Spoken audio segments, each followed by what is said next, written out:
I'm sitting here working on arrows, so I decided to film it a little bit. I already started. I collected some lilac today from my own backyard over here. I collected this really thin piece. This is the kind of arrow shaft I used to make when I was a kid. Yeah. So I was kind of feeling nostalgic, right? So I said, let me just get one of these. 20 inches, yeah, probably around this size. Now, this lilac is for my current experiment. And this is 23. No, this is not lilac. See, I'm already getting confused. This one is lilac. I just cut this like less than an hour ago. And I tried cold straightening, but it's very weak in tension. So you bend it like this, it'll crack on the top. It'll just split, and then two splinters will rise up. Okay? It's good in compression. I don't see any compression damage. I've already cold straightened this a little bit. But as I was straightening it up here, near the tip, it snapped. Luckily, it didn't snap too far down.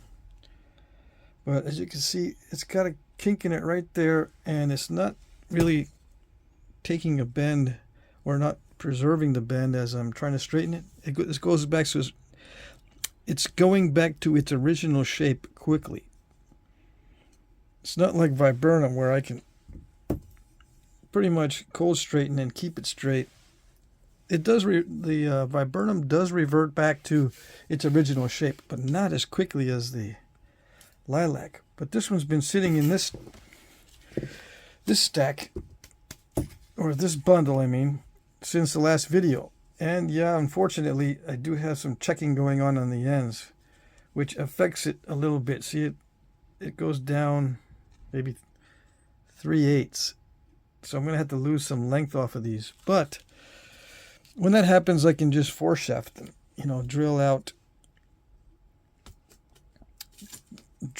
and then add a foreshaft if I need to increase the length because I made a mistake. Yeah. So it is checking on the ends. I do need to put wood glue. The other ones I got, same way, because I forgot to put wood glue on the ends. I put wood glue on the shafts where the knots were on my other one. On these, come on. Everything is stacked up on top of each other and they all want to fall down at once. All right. These that are wrapped with viburnum wraps, the viburnum shafts wrapped with viburnum wraps, I found that they got loose. See how loose that is? But if I twist it like this a little bit, it tightens it up again. So it's tight enough to keep them, you know, firmly bundled together. But I had to move all of them down a little bit, except the top one. Move all these down a little bit and then twist them like this, because the wood is conforming to the shape of the shafts. So it's doing this thing. You know, the wood of the wrapping is conforming to the shape of the shafts. So if I just twist it a little bit, see how it's loose there, but if I twist it just slightly, it's not loose anymore.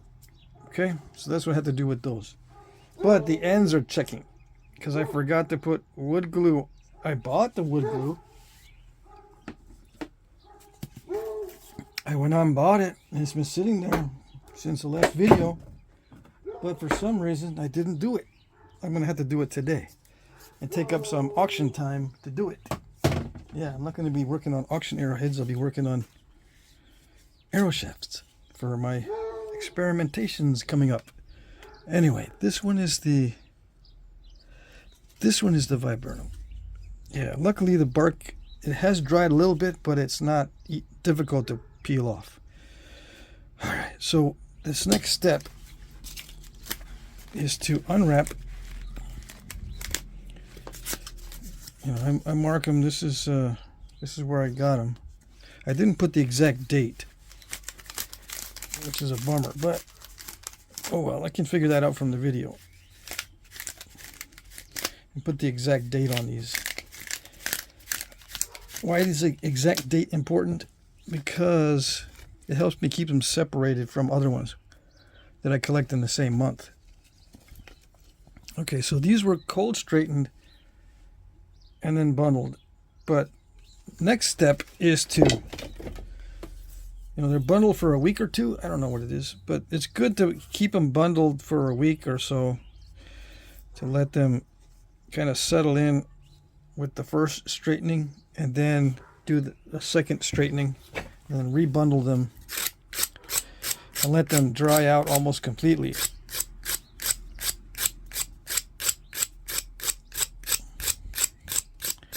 And this allows me to see if there's any defects. Unfortunately, there is right there. Can I still use this arrow? Probably not. It depends on how far I can shave it down, because some of these, sometimes the spine weight's pretty good. You know, on the viburnum, it'll harden up, and this, you know, it'll be pretty tough wood, and I can shave that defect off and still meet the spine weight that I need. You guys that know about arrows know what I'm talking about. Those of you who don't, are brand new, and you're thinking, what's the spine weight? Yeah, you're too new. You're too new to this. I don't know. It's hard to explain the spine weight because there's two different spines on an arrow. There's a static spine and a dynamic spine. Yeah, you can find the static spine by putting it on a spine tester, and it bends the wood. The spine tester will bend the wood, and it'll show you a ballpark. See, it doesn't show you anything. It will indicate to you a ballpark number so that you can use it on a bow of a certain poundage, the draw weight on the poundage. So the spine weight has to correspond to the draw weight. Spine weight of the arrow needs to correspond to the bow weight of the bow. Not the physical weight of the bow, but the draw weight of the bow. And if you don't know what I'm talking about, if everything's getting all confused, then you're too new to the whole process. You're going to have to either wait until I clarify this stuff with pictures and drawings, or do some side research and figure out what is bow weight. There's two bow weights. There's the actual physical weight of the bow. You know, you put the bow on a scale, and, you know, pretend this is a bow, put it on the scale, and it will weigh like, I don't know, 18 ounces or something. But the bow weight on the draw weight, it's called the draw weight, is how many pounds it has when you pull it back. The pounds that you pull it back to, or let's see, the pounds that it has when you pull it back to your draw weight, to your draw length, is supposed to match the spine weight of the arrow. Okay? All right. It's hard to ad-lib the technical stuff. I'll get more into the instruction of actually what all this means later. But for now, I just gave you a little introduction so that you know how lost you are. Yeah. You're going to be very lost. And I didn't even explain it right because I don't have my notes in front of me to make sure that I don't say something wrong. I have to listen to what I'm saying because I can be thinking one thing and say something totally different. So I got to listen to what I'm saying.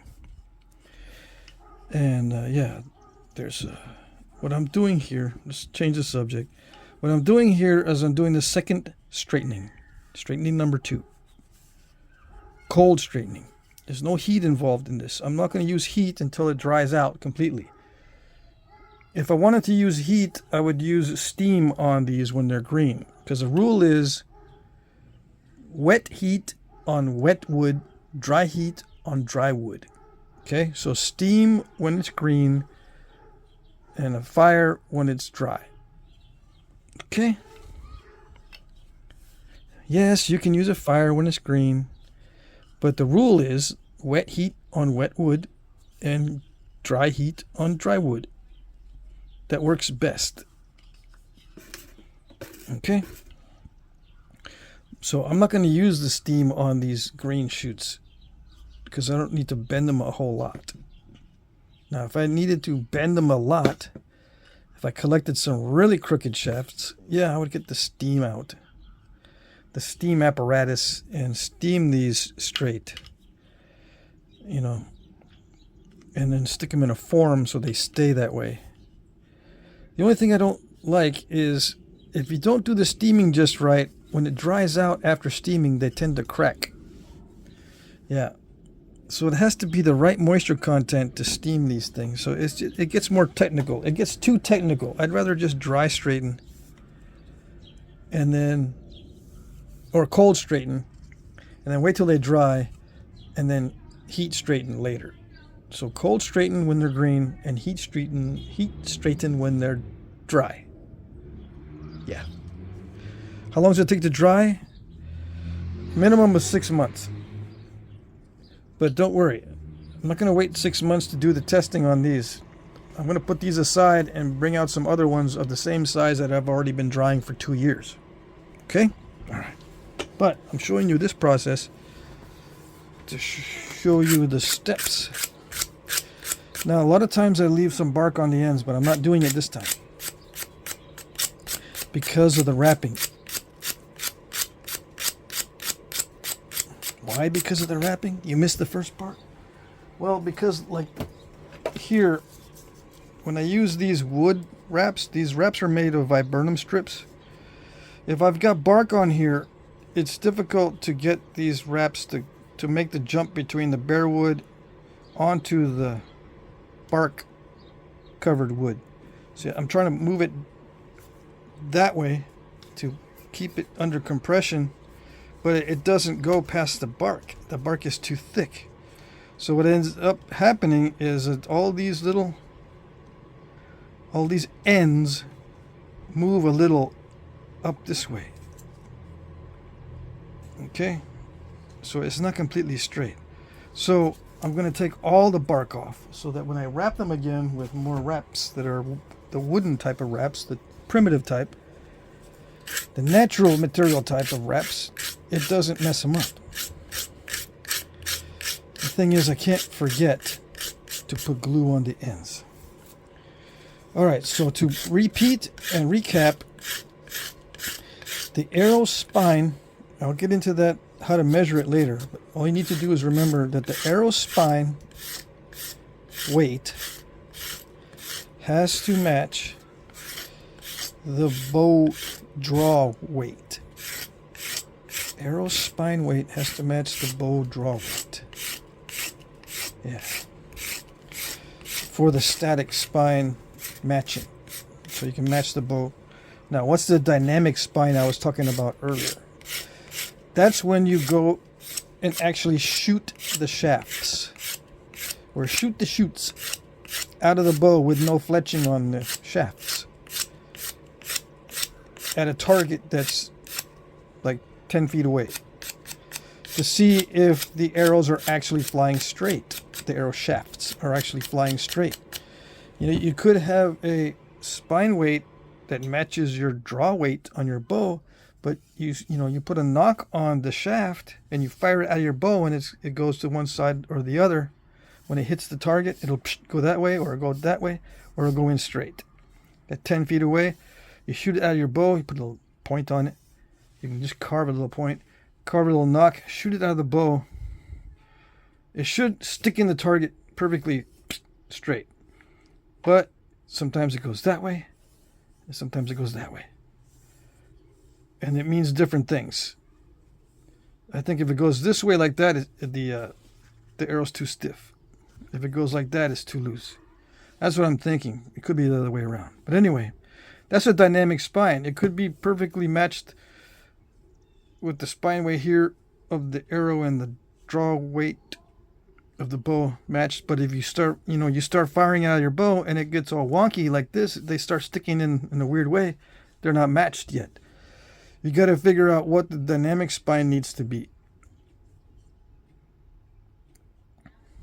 Yeah. So you take a bunch of arrow shafts that you think might work. You start shooting them out of your bow. One of them should work out of like all these. And you measure, you go back and you measure. Okay, what is the spine weight on this one? Is it slightly different? Or maybe there's something about the arrow that makes it shoot really, really good out of that bow. You have to figure out what makes that arrow shoot out of that bow really well, and then start matching the other arrows to this one. Okay. That's a complicated process that requires like 10 videos to explain it. Okay, because I'm going to make a video on shooting, modifying these shafts, getting them matched to the bow, and then keep shooting and shooting and shooting and break the bow into the arrows as well, because it'll be a new bow. The bow changes over time. And get all these arrows matched to the bow by constant shooting after they're made to get them tuned.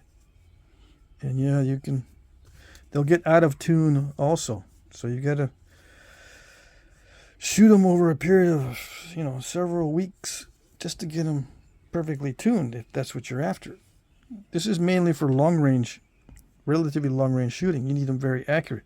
Short range shooting, they can be all kinds of different spine weights and all kinds of weird stuff can go on, and you can fletch them even though they fly wonky and they'll still hit the target. You'll still be able to kill something. But if you want to tune it so that you hit the bullseye with every one of your arrows every time at the maximum range that you'd shoot a deer, like maybe 40 yards, you need to really tune these things to the bow. Okay. And that's what I'll be showing you, because it makes for lots of content. Yeah, I can make a ton of videos on that particular subject, just on that. Just on tuning. Yep. But this is the second straightening phase. So after I get all of these peeled and then do the second straightening on them, I'm going to rewrap and then put glue on these ends so they stop checking, because it's already too much. Like this is already going to be, these already cracked a 1/4 inch down in there, and these are like 3/8 cracked down into the shaft, which sometimes it doesn't matter too much, especially if I have to cut them and install separate nocks and stuff. But I don't want to have to install separate nocks, but maybe I'm going to have to. Yeah. Cut them down shorter, and I can install separate nocks on there, and it makes them longer. Yeah. And I can make up for that loss in the checking, that cracking. Anyway, I am going to peel these off camera, and I'll get right back to you.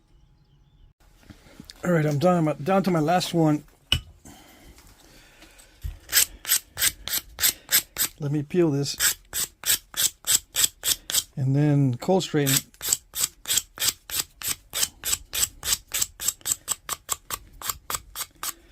Then apply glue to the spots that are going to check. Some of these knots, like that. I can already tell that one's going to split because it's got a little hole in it. As long as it doesn't split, a little hole like that doesn't affect the shaft too much. No, I can live with that. Yeah. But if it starts to split, it weakens the shaft at that point. You can probably still shoot it, fill it with super glue or whatever. Or wrap it with sinew, if that's your thing. If you like doing the little repairs on the arrow shafts, yeah, you can find some way to strengthen that little spot. Does it really matter all that much?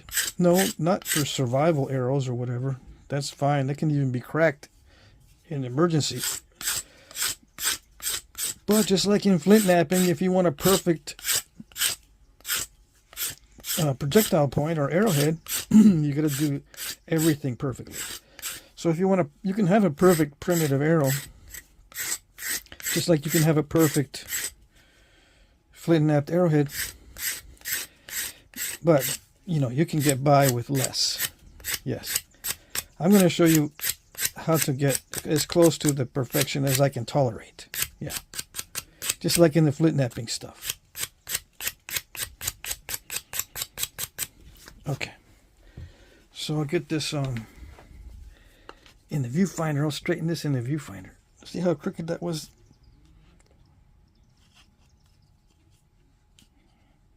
And you know, these ends are curved in a lot of cases, especially on the buckthorn. The viburnum is not as bad because of the way they grow. The viburnum tends to grow much straighter from the base. I don't know why. Or maybe it's just the places that I've been gathering it from. I've been gathering viburnum from places that have not been previously cut. But like on the buckthorn, they don't really grow that straight unless they've been cut down previously. And when they grow out of a stump, they grow out curved like that. Whereas the viburnum, the ones I've been gathering, are just growing up by themselves. Sometimes there's just a single plant sticking out of the ground with the viburnum. It's not not like a bush. Some plants are very bushy with many suckers or shoots coming up from the same stump or the same root system. I shouldn't say stump. The same root system. You just have a lot of shoots coming out of one central root system, and sometimes they're just loners all by themselves. Anyway, the buckthorn down near the end here is a lot more curved in many cases. You know, you can cut them higher than that, but I like cut them as low. I like to cut them as low as possible because I don't like a lot of pith. I can cut them higher and then deal with the larger pith. That's, you know, that's a perfectly good alternative. You just gotta realize that they're going to be a lot thicker in diameter the higher you cut them, because you have to compensate for the pith. The pith makes the shaft weaker. Okay. So this cold straightening, it makes the wood feel kind of mushy. But after this has been sitting for a week, I think, or maybe two, it's not that mushy. But it does have to be mushy. If it's too stiff, you risk cracking it. The wood's still got to be mushy in a green state for this cold straightening to work well. Yeah, you don't want it to be cracking on you. And it's taking me a little bit longer to do this one than it normally does, because I'm trying to get you to see how it works in the viewfinder. I'm trying to get you to be able to see how I'm doing it. Yeah, from a first-person shooter's point of view. There we go. Yes. Maybe. No. Good enough. All right, so then I bundle these together.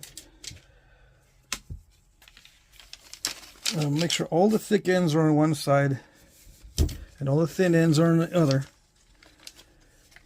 I know that sometimes people bundle these in the opposite way, where they alternate them.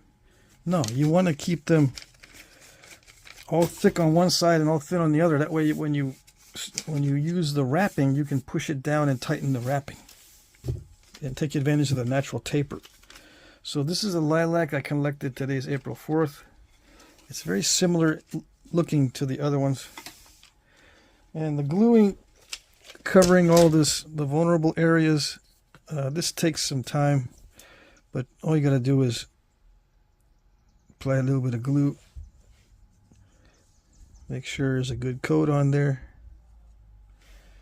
I need to get a wet wipe or something. Yeah.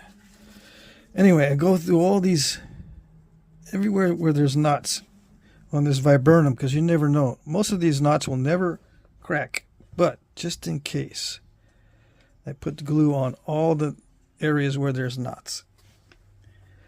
And the viburnum has a bunch of little knots where they have little stems that want to come out. And where there's a defect, there's more glue that goes on there. Okay, and yeah, it's messy. You get the glue on your pants and everything, because you got to do the whole shaft all at once, and then you find a place where they can dry. Yeah, I do the shafts first, set them up somewhere where they can dry, like on a box, like on a gift box from a buddy of yours. Set them up like that so that they dry, and then you do the ends. You only have to wait maybe 15-20 minutes for them to dry enough to do the ends, but don't wrap them together until the glue is fully dry, like in an hour or so. And yeah, the straightening, the cold straightening, is going to revert back to its original shape a little bit. So before you bundle them for the last time, you got to do another cold straightening round. Another round of cold straightening. The more cold straightening rounds you do, the better.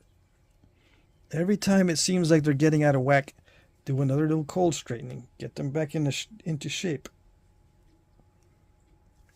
Yeah, every time you do that, it improves it. And then wrap them up.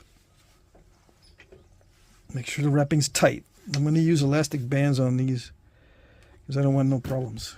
No problems. Okay, so I do that. Now the ends, you just do this. I'll do an end how I do it. Right? You put a dab. Come on, focus. Yes. Was it all blurry for the rest of the shaft too? I go about a 1/2 inch down from the end. Make sure I get all the knots. The finger width. Oh, there's a bunch. Yeah, I didn't do the knots yet. Anyway, that's what I do. Okay. Let's do this. Let's do all the rest of the knots so I can put this to dry with the other ones. And it's waterproof glue. Waterproof. Exterior and interior. That works the best, okay? It makes an airtight seal. So the air has to escape somewhere other than at the knot. Now this lilac's probably going to split somewhere else too along the shaft, but I don't care. It's just experiment. I got a lot of lilac I can cut. That one that I cut today, it's just one of many that I could gather. I just want to see how well it works. So far, it's not nearly as good as viburnum because it feels like it's going to snap in tension. You know, as I'm continuing to straighten, even with heat, I have a feeling it's going to snap in tension. It's going to make little sounds, and it's not going to be any good for arrow shaft. Especially if it has a kink like that in it. To straighten a kink like that is going to require some heat, but if it's weak in tension, it might snap. Yeah. All right, so this goes up there. All right, so that's it for this video. Yeah, I could knead them up because the ends are not glued. They don't have a coating of glue on the end. I can stand them up like this. But when they have a coating of glue on the end, I've got to make sure that the ends don't touch the ground. And I've got to make sure all the glue is dry before I finally bundle them up. Okay? Yeah, so I'm going to glue up all these. Glue on all the knots. Some of these are more crooked than others.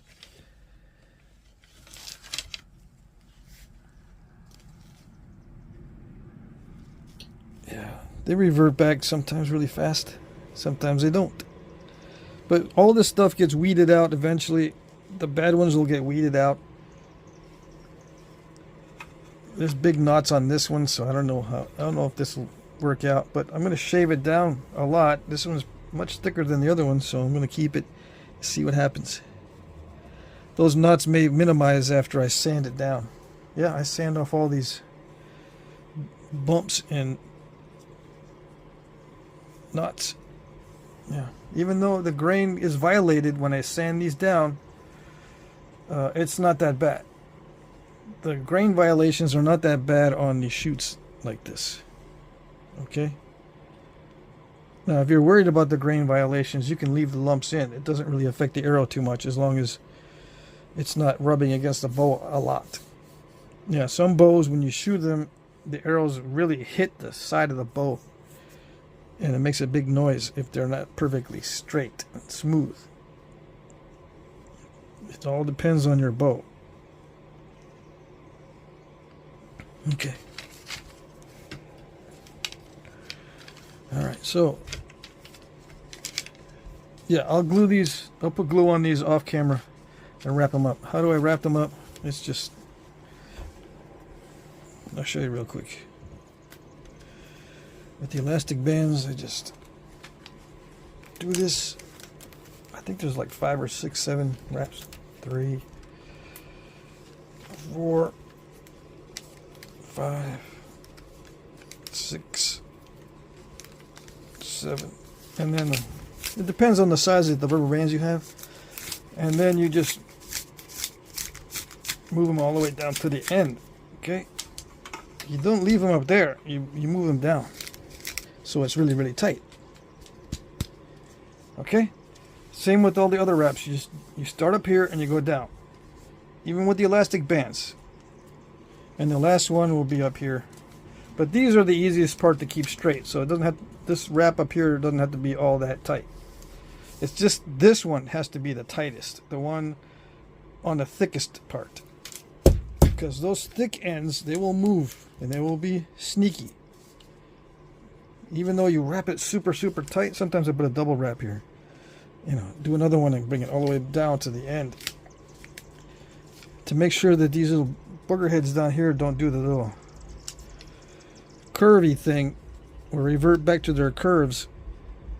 It's got to be extremely tight down here, okay, and less so as you go up to the thin ends. All right, that's it for now.